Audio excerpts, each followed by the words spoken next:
La mente de Stephen King parece producir un flujo inagotable de ideas e historias.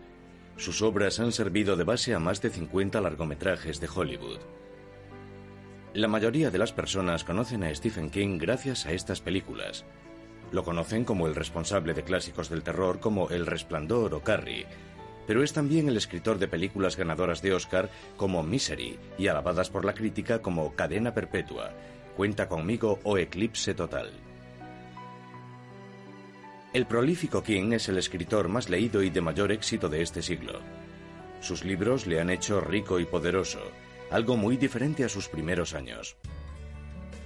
A finales de los años 40, Maine era un estado rural, pobre y poco poblado. La mayoría tenía que trabajar duro para ganarse la vida. Donald Edwin King era uno de ellos. Tras servir en la Marina Mercante durante la guerra, encontró trabajo en Maine vendiendo aspiradoras a domicilio. En 1947, él y su mujer Ruth cuidaban de David, su hijo adoptado de 2 años, en Portland. Los médicos habían dicho a Ruth unos años antes que no podría tener hijos, pero ese año demostró que se habían equivocado. Para su sorpresa, descubrió que estaba embarazada, y el 21 de septiembre dio a luz un niño sano en el Hospital General de Maine, Stephen Edwin King, su segundo hijo y único concebido de forma natural. Los King dieron la bienvenida al recién llegado y volvieron a sus vidas. Como era habitual en esos años, Ruth era ama de casa y cuidaba de los niños, y Donald aportaba el dinero. Así hasta 1950, año en que Donald cambió las vidas de los King para siempre. Dijo, Ruth, salgo a comprar un paquete de tabaco, y esa fue la última vez que lo vio. Ruth se encontró sola con sus 2 hijos, Stephen de 2 años y David de 4. Durante los siguientes 9 años viajaron por todo el país, de la costa este hasta el medio oeste, y otra vez de vuelta. Unas veces vivían con la familia de Ruth y otras con la de Donald. Ruth siempre esperó que Donald regresase. Lo que más recuerdo de mi madre es que era muy trabajadora y eso es algo que nos ha influido a los dos. No creo que nadie pueda decir que Stephen o yo somos unos vagos. También hemos heredado otra cosa de ella, la constancia. Compaginaba a menudo 2 o 3 trabajos para poder sacar adelante a su pequeña familia. A veces no podía pagar una canguro, y los niños tenían que quedarse solos mientras ella trabajaba. David solía leer para Stephen, y luego Stephen leía para David. Así era como cuidaban el uno del otro, y cuando ella volvía a casa, les hacía preguntas para asegurarse de que habían estado atentos a la lectura. En esa época debían de tener 4, 5 o 6 años, eran muy pequeños. Stephen y David crecieron rodeados de libros, principalmente de misterio. Tebeos de terror como los de EC Comics. Uno de los libros favoritos de Stephen era un clásico del terror, Drácula. En 1958, Ruth volvió a Durham, en Maine. Hizo un trato con su familia. Ella cuidaría de sus padres enfermos y, a cambio, su hermana Ethelaine le proporcionaría una casa en que vivir. Pagaban a Ruth con comida y ropa, y en ocasiones trabajaba a media jornada para ganar algún dinero extra. Incluso según los parámetros de Durham, los King eran pobres. Su casa no tenía agua corriente, y durante los fríos inviernos de Maine, Stephen y su hermano tenían que ir a casa de alguna de sus tías para poder bañarse en agua caliente. El modo en que Ruth se enfrentaba a su situación con sentido del humor y su capacidad como narradora influyeron mucho en Stephen. Ruth trabajaba en Pineland con disminuidos psíquicos. Para que un trabajo así resulte llevadero, hay que aplicar el sentido del humor a ciertas cosas que quizá no sean precisamente divertidas. En 1959, David y Stephen combinaron su amor por las palabras con la confianza en sí mismos que les había inculcado su madre. A los 13 años, David encontró una vieja máquina de mimeografiar y puso en marcha el Dave Rag o periodicucho de Dave. Stephen colaboraba con reseñas de programas de televisión. Los hermanos King eran los más pobres del pueblo, pero no pasaban desapercibidos. Dave era muy ambicioso en todo lo que hacía. Y Stephen era un gran lector. Era como un niño grande. Aunque caminase junto a la carretera, iba leyendo un libro, siempre preguntándose si lo conseguiría. El mundo de Stephen giraba alrededor de los libros. En su casa los libros cubrían las paredes de su habitación, y cuando conseguía algún dinero extra, se iba a Lisbon Falls a disfrutar de su segundo pasatiempo favorito, ver películas baratas de terror y ciencia ficción.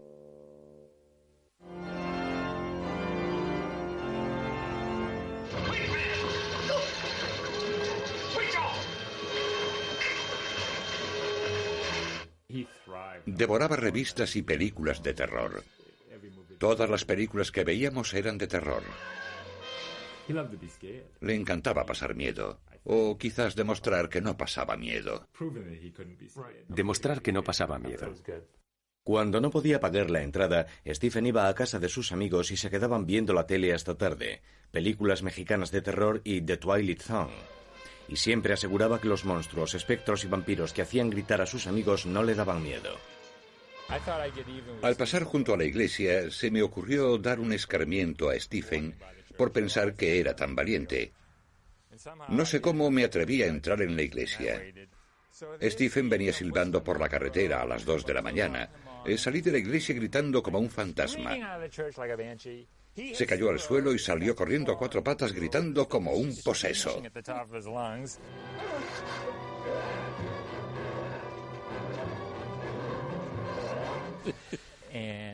Pensé que lo había matado.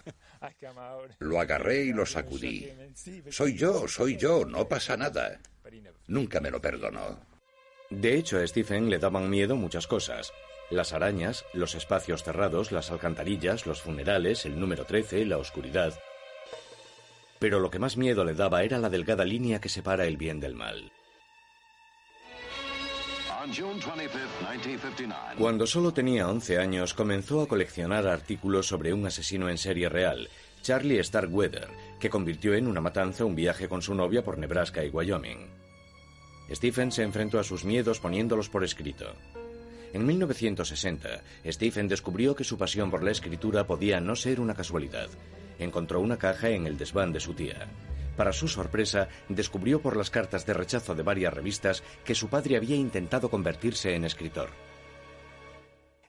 Las cartas sugerían que tenía mucho talento y le pedían que enviase otros relatos. Le pregunté a mi madre sobre eso una vez, ya que guardaba todo aquello. Ella se rió y me dijo: Stephen, tu padre era incapaz de ser constante, por eso huyó del matrimonio. Stephen empezó a enviar sus propios relatos a las revistas y comenzó su propia colección de cartas de rechazo. Pero al contrario que su padre, Stephen no dejó de escribir. Estaba decidido a continuar hasta que le publicasen algo. Ese otoño, Stephen comenzó a asistir al Instituto Lisbon, donde consiguió notoriedad y 3 días de expulsión por publicar una parodia del periódico del instituto llamada El Vómito del Pueblo. También aprendió a tocar la guitarra y montó un grupo. Pero a diferencia de la mayoría de los adolescentes, consiguió un trabajo de media jornada cavando tumbas. Sí, yo cavé una con Stephen. Se llamaba... Nosotros nos referíamos a él como Ed el Muerto. El señor Newell era del pueblo. No sé si Stephen lo enterró o no, pero sí que cavamos la tumba. Mi padre era el encargado de un pequeño cementerio. Así fue como conseguimos el trabajo.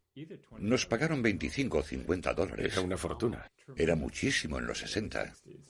Ese trabajo inspiró el relato de Stephen Yo fui un ladrón de tumbas adolescente, la historia de un huérfano que acepta trabajar para un científico loco desenterrando cadáveres. Y en 1965 Comics Review aceptó publicar el relato. No le pagaron nada, pero al fin había conseguido publicar. A Stephen le fue bien en el instituto y le ofrecieron una beca parcial en una facultad de Drew, en New Jersey, pero su madre no podía permitirse que estudiase fuera, y en 1966 siguió los pasos de su hermano y se matriculó en Maine, en Orono. Stephen no pasaba desapercibido en el campus, grande, mal vestido, con barba y pelo largo. No tardé en fijarme en él. Era muy enérgico y no se mordía la lengua. Hablaba en voz alta en clase y decía cosas interesantes. Muy interesantes. Stephen no se mordió la lengua con respecto a la guerra de Vietnam. Sus protestas tomaron forma en una columna del periódico de la universidad llamada El camión de la basura de King. Además de las 47 columnas que escribió, King publicó un cómic del oeste por entregas llamado Slade y escribía novelas. Muchos estudiantes aspiran a ser escritores, pero Stephen era diferente. No solo aspiraba a convertirse en escritor, sino que lo consiguió. Recuerdo que en su tercer año en la universidad terminó 5 novelas. Era un escritor muy prolífico. En 1966, su primer año en la universidad, recibió su primer cheque, $35 de Statling Mystery Stories, por su relato El suelo de cristal.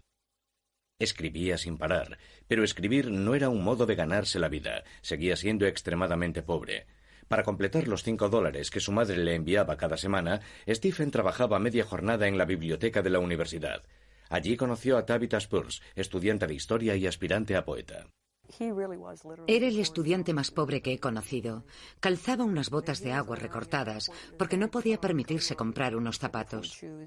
Tabitha era la tercera de los 8 hijos de una familia de clase trabajadora de Old Town, Bangor. Compartían su amor por los libros y la escritura. Nos enamoramos. Tuvimos una hija y luego nos casamos. Así se hacían las cosas a veces en los 60. Llamaron a su primera hija Naomi. En enero de 1971, justo después de que Stephen se graduase, se casaron. La familia se fue a vivir a una caravana en Hermon, Maine, a las afueras de Bangor. King esperaba conseguir trabajo como profesor, pero no tuvo suerte, así que trabajó en una gasolinera por el salario mínimo y en una lavandería de Bangor por $1.60 a la hora. Tabitha trabajaba por la noche en un Dunkin' Donuts. Cuando estaba trabajando en la lavandería de Bangor, había momentos en los que me sentía deprimido o triste, y era porque pensaba que todo lo que había conseguido con mi educación universitaria era repetir la vida de mi madre.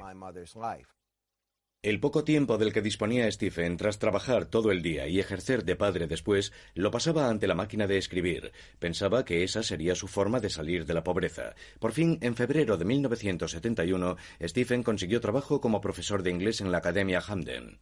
Ganaría unos $4.600 al año, una cantidad razonable pero también una pesadilla para él. Ganaría el dinero suficiente, pero su vida sería la de un escritor frustrado. Fue una época dura, tanto que los King tenían que pedir a la compañía telefónica que desconectasen la línea cada cierto tiempo porque no podían pagar las facturas. El segundo hijo de Stephen y Tabitha, Joseph, nació el 4 de junio del 72. Ese verano Stephen volvió a trabajar en una lavandería industrial para completar su sueldo de profesor. Durante el otoño daba clases todo el día, volvía a casa, corregía ejercicios y preparaba las clases antes de encerrarse a escribir en el cuarto de la caldera de la caravana. Durante al menos 2 horas cada noche, Stephen se sentaba en el estrecho habitáculo y daba rienda suelta a sus historias con la máquina de escribir sobre sus rodillas. No tardó en encontrar un espacio para sus relatos, las revistas para hombres como Cavalier, Dude, Gent o Swank. Quería mandarle a mi madre algunos de esos relatos que había publicado, así que los fotocopiaba en la biblioteca de la universidad, porque aparecían junto a anuncios, como por ejemplo, llama al 1-800, tetas, y no quería que mi madre viese todo eso. Stephen ganaba unos $200 por relato. El dinero desaparecía en cuanto llegaba, a menudo justo a tiempo para cubrir la última emergencia. Para el alquiler de la caravana en la que vivían, para medicamentos para los niños, siempre había una emergencia detrás de otra. Es lo que pasa cuando te casas y tienes hijos, siempre hay más facturas que dinero. Stephen escribía tantos relatos como podía, pero sus responsabilidades aumentaban, y no le resultaba fácil imaginar que conseguiría ganar algo más que lo justo para sobrevivir. La frustración lo llevaba a veces al bar o a pasar la noche jugando al póker y fumando con sus amigos. Y eso creaba más tensión en su hogar. Creo que yo me enfadaba más por los $5 que se gastaba en tabaco cada semana que por cualquier otra cosa. Que quemase el dinero literalmente era lo que me volvía loca. Los libros siempre habían sido el refugio de Stephen. Estaba acostumbrado a perderse en ellos. Ahora tenía que enfrentarse al hecho de no poder permitírselo. A veces discutíamos porque se compraba un libro de tapa dura. Era demasiado caro para un presupuesto como el nuestro. Cuando todo parecía ir peor, Stephen se dio cuenta de que contaba con un valioso amigo. Bill Thompson, un veterano editor de Doubleday, había aceptado y leído 3 de sus manuscritos. Sin embargo, no pudo convencer a Doubleday para que los publicasen. Llevaba algún tiempo sin saber de él, y alguien me acababa de dar un calendario de música country. Y se lo mandé con una nota. ¿Sabes que tu cumpleaños coincide con el de A.J. Carter, de la Carter Family? No sé nada de ti. No me gustaría verte publicado por Simon & Schuster. Stephen estaba trabajando en un relato que esperaba vender a la revista Cavalier.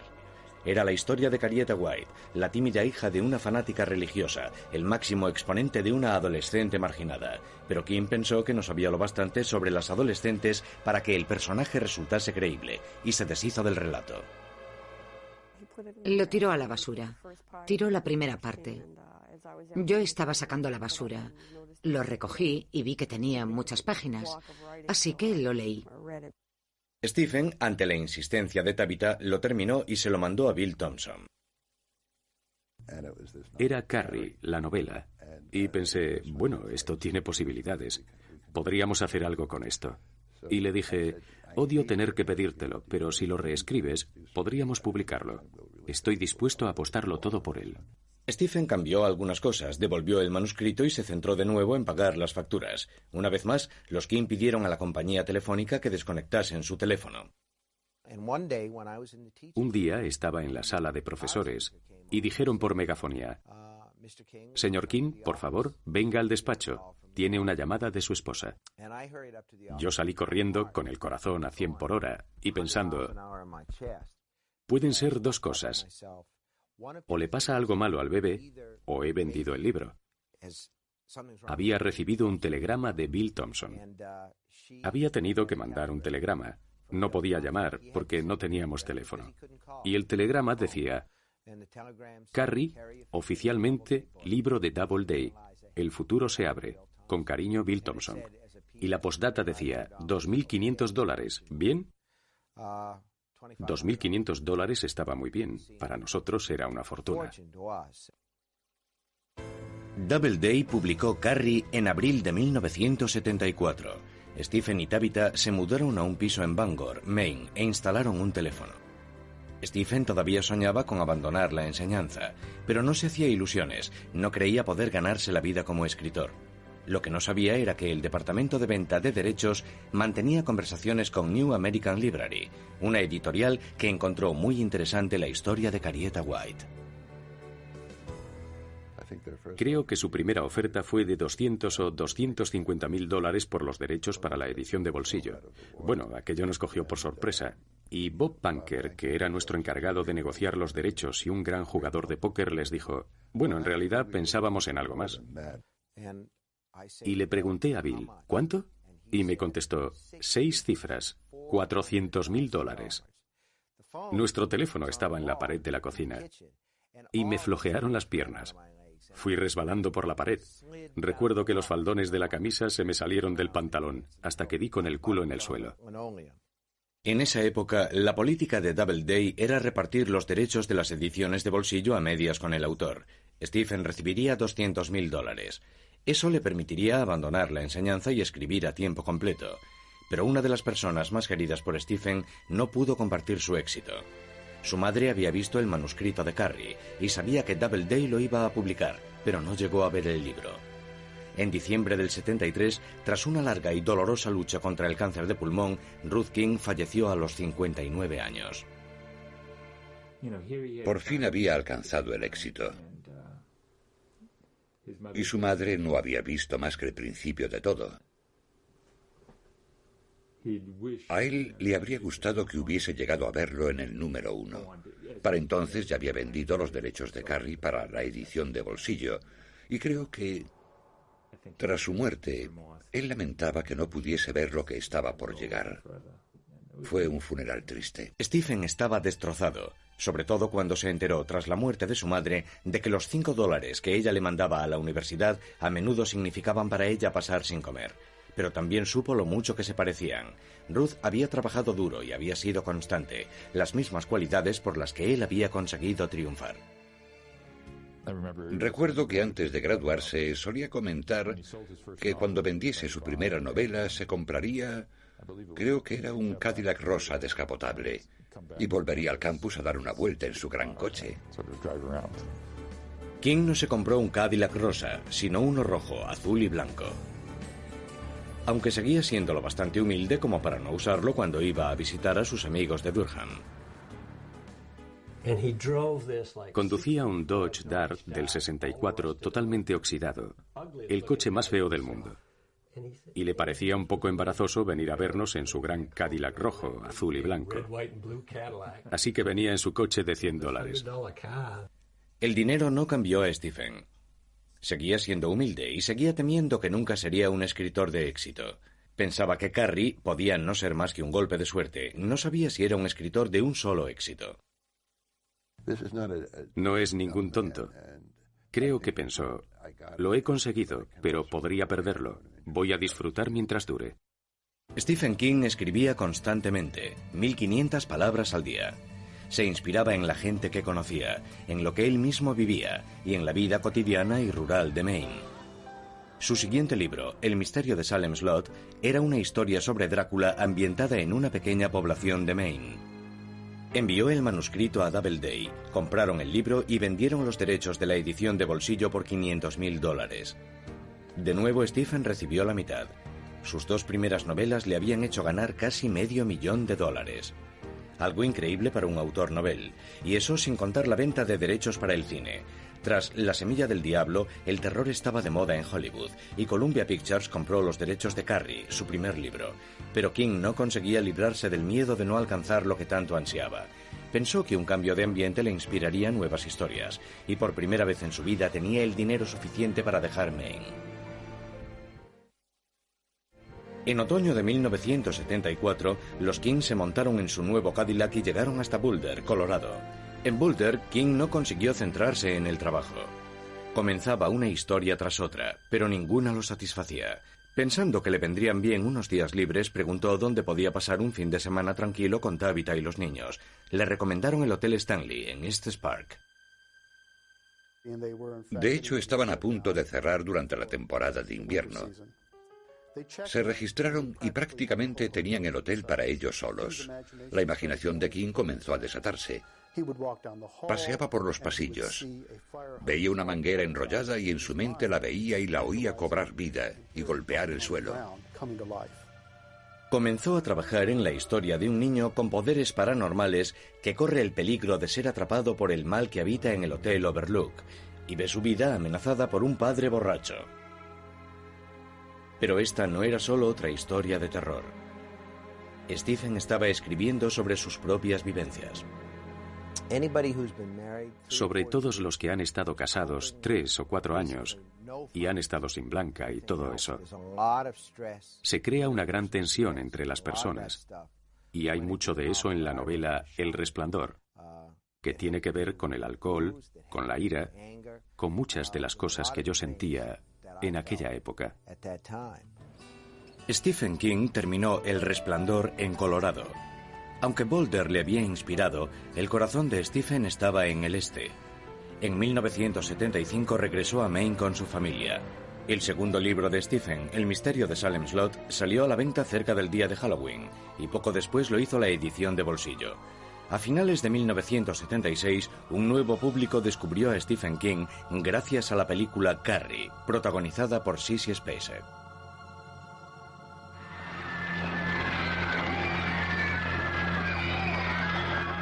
Fue un gran éxito de taquilla. La película, que había costado menos de $2 millones, recaudó 30 millones solo en los Estados Unidos. A Stephen le encantó. Le encantó la forma en que Brian De Palma había dirigido la película, y le encantó acceder a un público nuevo. Y gracias al éxito de Carrie, a Hollywood le encantaba a Stephen King. La película Carrie puso a King en el mercado de un modo que un libro no podría haber conseguido. Quieres acceder a la gente que no lee libros. Una película como Carrie hace que vayan a las librerías. Las ventas dieron a Stephen la confianza para pedir a Doubleday que publicase sus libros que habían sido rechazados antes del lanzamiento de Carrie. Stephen quería ver publicada la primera novela que había escrito, Rabia, la historia de un estudiante que asalta su escuela y mantiene como rehenes a sus compañeros. Pero Doubleday no quería saturar el mercado con su nombre, así que convenció a la empresa que publicaba sus ediciones para lanzar Rabia bajo un seudónimo, Richard Bachman. Rabia, de Richard Bachman, se hundió como una piedra. El mundo no quería una novela de Richard Bachman, y creo que se sintió bastante decepcionado. Pero el mundo quería un nuevo libro de Stephen King, y en 1977 Doubleday publicó El Resplandor. Se vendieron 50.000 libros de tapa dura, y Stephen jugaba ya en una nueva liga. Fue su primer superventas en tapa dura. Las ventas de la edición de bolsillo ascendieron a casi 2,5 millones de copias. Los 3 primeros libros de Stephen King eran ya superventas, y con La danza de la muerte, editado en 1978, produjo su obra maestra. Este libro es probablemente el favorito de todos, el que todos quieren conseguir. Hoy día su precio supera los $1,200. La danza de la muerte es única en la obra de King. Aquí se muestra como un autor capaz de crear personajes grandes y pequeños al estilo de Dickens. La danza de la muerte es una novela apocalíptica sobre un virus de la gripe que mata a la mayor parte de la población. Los supervivientes se enfrentan en una batalla del bien contra el mal. El manuscrito original tenía 1.200 páginas y pesaba 5,5 kilos. Doubleday rehusó publicarlo si Stephen King no eliminaba 400 páginas. Stephen, que había hecho ganar millones a Doubleday, se sintió con derecho a exigir, pero ellos insistieron. Para empeorar las cosas, debido a un contrato anterior que distribuía sus ganancias en pequeños incrementos anuales, ni siquiera recibía su parte de los beneficios. Pero lo que ya no pudo soportar fue el modo en que los ejecutivos de Doubleday trataban a su escritor más importante. Cada vez que venía a Nueva York a reunirse conmigo, a repasar un manuscrito o lo que fuese, cuando caminaba con él por los pasillos y nos cruzábamos con algún jefazo, nunca lo reconocían. Tenía que volver a presentárselo. En 1978 dejó Doubleday y negoció un trato con New American Library, responsables de sus ediciones de bolsillo. Le dieron un adelanto de $2,5 millones por 3 libros. Las cosas habían cambiado mucho para el escritor que solo 7 años antes había llorado de alegría por sus $2,500 de adelanto por Carrie. Ahora podía vivir con su esposa, Tabitha, y sus 3 hijos donde quisiese, pero decidieron quedarse en Maine. Alquilaron una casa en las afueras de Bangor, en Orrington, junto a una carretera con mucho tráfico y peligrosa, como pronto averiguarían. De hecho, los camiones mataban a tantos animales que estos tenían su propio cementerio. El bosque que estaba tras la casa de Stephen. Uno de los niños, que tenía un carrito, ponía el cuerpo en él, lo arrastraba, lo llevaba hasta allí y con gran ceremonia cavaba una pequeña tumba, lo enterraba y después oficiaba allí un pequeño funeral. Cuando Smaky, el gato de Stephen, fue atropellado, también fue enterrado allí. Y entonces los King se enfrentaron a la peor pesadilla de todo padre. Su hijo menor casi perdió la vida en la carretera. Como muchos de los peores miedos de Stephen, se convirtió en una novela, Cementerio de Animales, la historia de un padre que devuelve la vida a su hijo muerto y debe vivir con las consecuencias. En la novela, el hijo de 2 años pierde la vida en la carretera, por lo que me resultó muy difícil leerla. A Stephen, como padre de familia, le aterraba lo que había escrito. Guardó el manuscrito en un cajón durante 3 años. Empezó a escribir un nuevo libro, La zona muerta, una novela basada en sus problemas para aceptar su extraordinario talento y las consecuencias que esto conllevaba. Conforme la fama de King aumentaba, sus admiradores se volvían más persistentes. Algunos aparecían en su casa pidiendo dinero. A Stephen le resultaba cada vez más difícil mantener su privacidad. Una vez le dije que La zona muerta era una novela autobiográfica. En la trama de La zona muerta aparece una persona con un don que le hace la vida muy difícil, porque todos quieren un poco de ese don.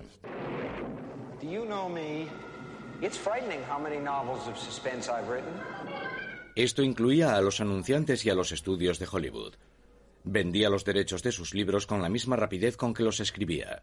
En 1979 se estrenó la película El Resplandor, de Stanley Kubrick. A King le encanta el cine y ve muchas películas. Cuando surgió el nombre de Kubrick, al principio estaba muy contento porque la obra de Kubrick le gustaba y tenía grandes expectativas. La película fue uno de los filmes con los que la Warner Brothers más recaudó en toda su historia. King opinaba que la película era visualmente magnífica y también terrorífica, pero que Kubrick había ignorado uno de los temas fundamentales del libro, la desintegración de la familia. Kubrick ignoró el verdadero subtexto del libro y digamos que creó su propia historia basándose en que Jack se vuelve loco. Pero no cuenta la historia del modo en que King la escribió. King utilizó su gran influencia y exigió poder decidir quién dirigiría sus historias a partir de entonces. Desconfiaba de Hollywood y quería mantener la distancia con el mundo de las estrellas. Necesitaba más privacidad y seguridad para mantener alejados a sus admiradores. En 1980 compró una mansión victoriana en Bangor, Maine. Fueron necesarios 3 años de reformas para restaurar la casa, de 126 años. El niño que había crecido sin agua caliente podría disfrutar de una piscina interior de 15 metros. Y al más puro estilo Stephen King, había murciélagos dentro y fuera de la casa. Cuando aparecen murciélagos dentro de la casa, algo que ocurre a menudo, ya que es una casa antigua, yo soy la que se encarga del asunto. Atrapo al murciélago, lo saco y él se limita a gritar y a escapar. Al disfrutar de la privacidad con su familia, la capacidad narrativa de Stephen King explotó. Entre 1980 y 1984 publicó 14 novelas, y no era más que la punta del iceberg. También escribió poesía, teatro, guiones originales y relatos cortos. Algunas de las obras de King, como El Resplandor, formaban ya parte de los cursos universitarios. Pero no todos sentían la misma admiración. Los críticos literarios solían destrozar su trabajo, afirmando que carecía de talento y que solo escribía para ganar dinero. Pero había algo que a King le preocupaba aún más. Cada vez más bibliotecas escolares prohibían sus libros. Los problemas aumentaron cuando se dijo que varios tiroteos en escuelas habían sido inspirados por una de las novelas de King, Rabia, publicada bajo el seudónimo Richard Bachman, como ahora se sabía. Si de algo me arrepiento en mi carrera, es de haber publicado la novela Rabia. Según parece, varios chicos han asesinado a profesores o mantenido como rehenes a sus compañeros después de leer ese libro. Después de leerlo recientemente, o en el caso de un chico de Lexington, Kentucky, tras leer el libro varias veces. Pero King no se disculpó por el resto de su obra. De hecho, se suele manifestar a favor de la libertad de expresión. Y en 1986 colaboró en una campaña contra la prohibición de libros durante una manifestación celebrada en Virginia Beach. Ese mismo año, Stephen demostró ser algo más que el rey del terror. Uno de sus relatos, El cuerpo, se convirtió en la película Cuenta conmigo, de Rob Reiner.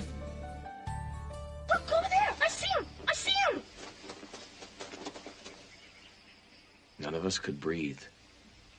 Somewhere under those bushes was the rest of Ray Brower. Esta historia de iniciación ambientada en Maine se basaba en un suceso real de la infancia de King, y los 4 chicos eran una combinación de varios de sus amigos de Durham. La película despertó en King viejos y emocionantes recuerdos. Cuando la película terminó me dijo, dame unos minutos, ahora no puedo hablar. Y estuvo fuera 20 minutos, y luego dentro sentado solo. Le llevó un rato recuperarse, porque para él fue doloroso revivir aquella época. A finales de los años 80, Stephen King había vendido más de 100 millones de libros. Era uno de los hombres más poderosos de Hollywood y del mundo editorial. El que se había definido como un paleto de Maine dirigía un imperio que incluía libros, series de televisión y grabaciones de sus libros. By then, he was having a hard time keeping her from leaping back across the room and grabbing David. Su camino desde la pobreza a la riqueza parecía una película de Hollywood. Al contrario que sus historias, parecía que iba a tener un final feliz. Había sido feliz en Maine y ahora podía devolver algo a Maine. En Bangor no disponían de un campo para la liga infantil de béisbol. Su hijo menor, Owen, era un buen lanzador y Stephen, gran aficionado al béisbol, decidió que era el momento de saltar al campo. Se le ocurrió construir un campo para la liga infantil de béisbol aquí en Bangor. Corrió con todos los gastos y todo surgió de su interés porque los niños tuviesen un campo decente en el que poder jugar. Stephen tampoco olvidó la importancia que la biblioteca pública había tenido en su formación como escritor. Con su esposa Tabitha como directora, encabezó una campaña para recaudar fondos con el fin de ampliar la biblioteca municipal de Bangor.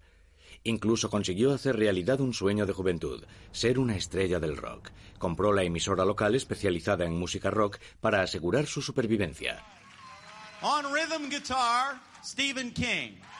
Y junto a otros escritores como el periodista Dave Barry, salió de gira con los Rock Bottom Remainders para recaudar fondos para apoyar la alfabetización y otras causas. Su mayor miedo es que toda la banda deje de tocar y le digan, ahora tú.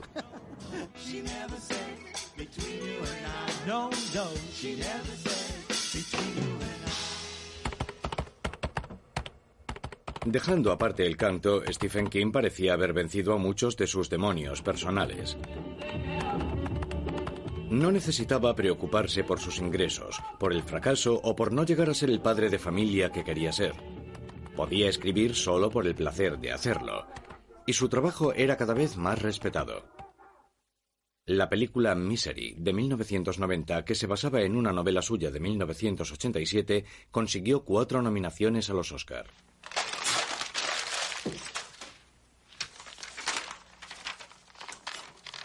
Misery retrata a un escritor que abandona su temática habitual para intentar algo nuevo.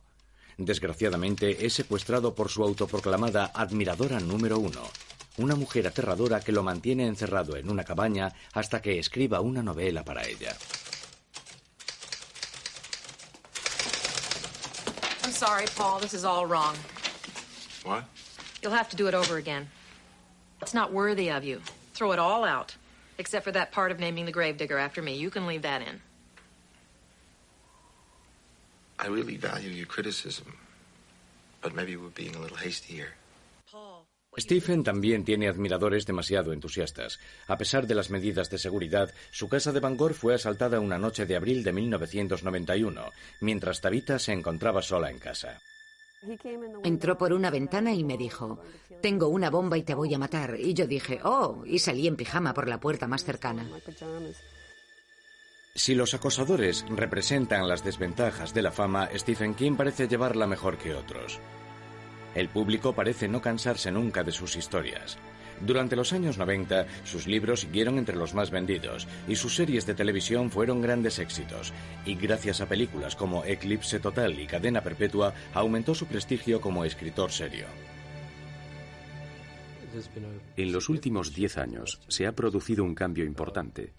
La gente lo veía como un escritor rico y popular. Creo que ahora muchos lo consideran un escritor importante. En 1999, King tenía más de lo que habría podido soñar.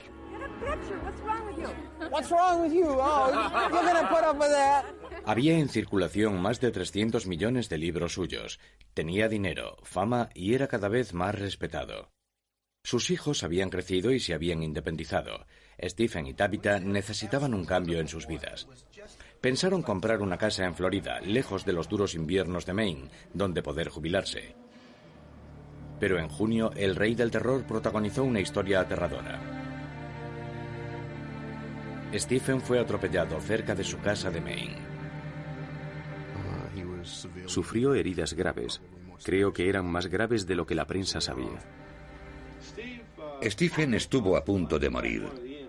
De hecho, uno de los de la ambulancia que lo trasladó dijo que le sorprendía que hubiese salido con vida. Stephen sufrió heridas en los pulmones.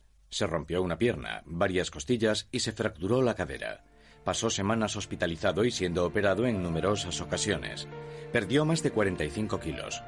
Pero consiguió recuperarse lo suficiente para asistir al estreno de su nueva película La Milla Verde, a finales de 1999. Stephen declaró que su peor pesadilla era no poder volver a escribir tras el accidente. Para alguien que ha dedicado su vida a escribir y es el escritor vivo más famoso, sería un final trágico para una carrera notable. Pero a finales de 1999 estaba de nuevo ante su escritorio imaginando nuevas historias y escribiendo un nuevo capítulo de su asombrosa vida. Lo que más me asusta con respecto a mi trabajo, no darme cuenta de que ha llegado el momento de dejarlo. Dejarlo no parece entrar en los planes de Stephen King. Sigue siendo tan prolífico como siempre. Fue el primer autor importante en publicar un libro exclusivamente en Internet, Montando la bala, en el año 2000. 3 años más tarde recibió la prestigiosa medalla de la Fundación Nacional del Libro por su destacada contribución a la literatura americana. Y se inspiró en su propia aproximación a la muerte para crear la serie de televisión de temática sobrenatural Kingdom Hospital.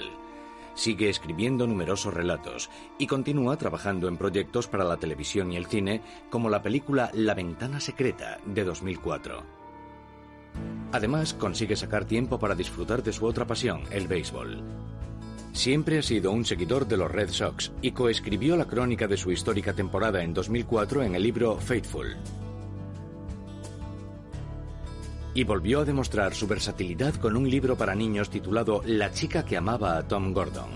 Además de esos proyectos, regresó al género que le ha dado fama y terminó la 7ª y última entrega de su popular serie La Torre Oscura.